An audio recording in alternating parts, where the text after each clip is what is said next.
जय हिंद साथी।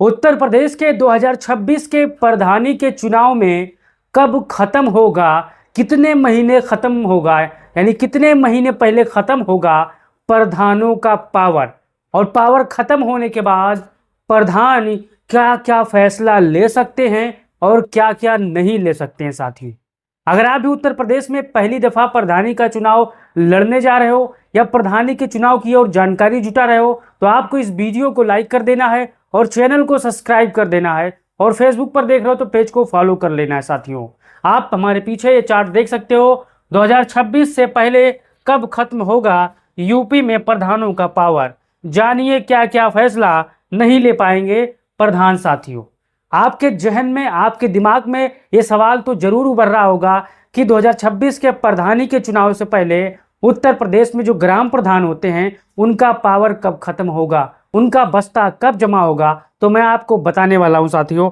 आप यहां पर चार्ट देखिए, पावर कब खत्म होगा इस चीज को आपको समझना है। प्रधानों को क्या क्या पावर रहता है।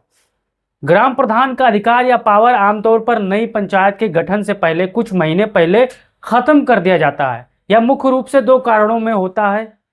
पंचायत भंग करने का आदेश, जैसे ही नई पंचायत चुनाव की तैयारी शुरू करती है वो पहले से चुनी हुई पंचायत भंग का डिसॉल्व कर देती है। पंचायत भंग होने के बाद ग्राम प्रधान और पंचायत सचिव के सभी निर्णय लेने के अधिकार समाप्त कर दिए जाते हैं। इस प्रकार को पंचायत टर्म एक्सपायर या dissolution of the gram panchayat कहा जाता है। साथियों, अब यहाँ पर आगे देखिए, प्रशासक की नियुक्ति। जब प्रधानों का पावर खत्म हो जाता है तब एक प्रशासक उनके ऊपर बैठा दिया जाता है। अब देखिए, यहाँ पर प्रधान और पंचायत का कार्यकाल खत्म होते ही वहां पर बीडीओ, ब्लॉक डेवलपमेंट ऑफिसर या किसी अन्य अधिकारी को प्रशासक नियुक्त कर दिया जाता है। अब मान के चलिए यूपी में प्रधानों का कार्यकाल खत्म होने से, आचार संहिता लगने से पहले वहां पर प्रधानों के सारे पावर को सीज कर दिया जाता है। प्रधान वहां पर कुछ काम नहीं करा सकता, लेकिन क्या क्या करा सकता है मैं आपको आगे वीडियो में बता सकता हूं। यह प्रशासक तब तक ग्राम पंचायत के कार्य देखता है जब तक नया प्रधान चुनाव की जीत कर नहीं आ जाता, शपथ नहीं ले लेता। साथियों, अब यहां पर देखिए उदाहरण, अगर पिछली पंचायत 2021 में चुनी गई थी तो उसका कार्यकाल 2026 तक होगा। यानी आप सभी मान के चलिए 2026 के मार्च अप्रैल तक प्रधानी का चुनाव होगा, क्योंकि पिछला चुनाव 2021 में हुआ था। इस चीज को आपको ध्यान देना है।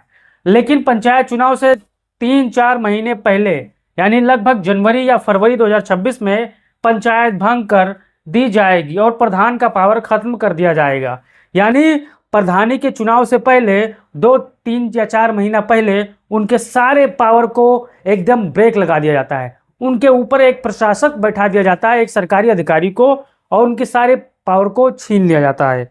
अब यहाँ पर देखिए, इस दौरान प्रधान क्या क्या कर सकता है, क्या क्या नहीं कर सकता है, इस चीज को आपको देखना है और समझना है। सारी मुद्दों का बात यही है। साथियों, कोई नया विकास कार्य पास नहीं कर सकता।